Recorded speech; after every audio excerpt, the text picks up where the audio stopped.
At para naman sa ating fuel update, nako, ito, tuloy-tuloy na bad news pa rin po ito dahil tuloy-tuloy pa rin ang kalbaryo ng mga motorista dahil sa walang tigil na taas presyo ng produktong petrolyo.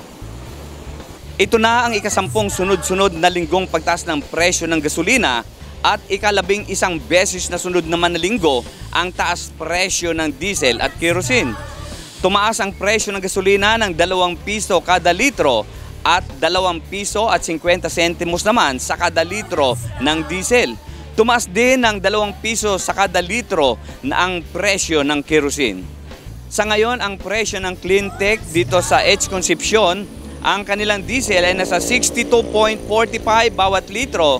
Ang kanilang gasolina ay nasa 66.90 hanggang 67.40 bawat litro.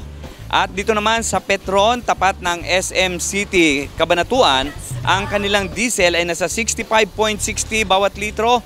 Ang kanilang gasolina ay nasa 69.40 hanggang 70.50 bawat litro.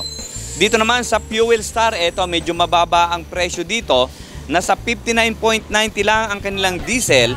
Ang kanila namang gasolina ay nasa 64.80 hanggang 65.30 bawat litro. Ito malaking kabawasan sa kikitain namin yan. Itataas na yan. Dahil katulad ngayon, hindi naman nabalik yung dating klase ng hanap buhay namin. Mahina ngayon dahil kasi sa hirap ng buhay, maraming hindi nagtatricycle, naglalakad lang.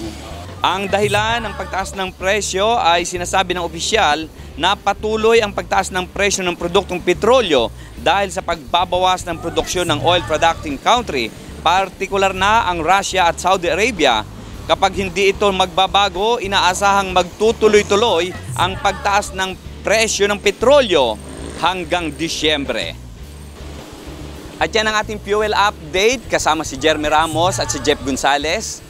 Smile Sopetran III para sa Balitang Unang Sigaw.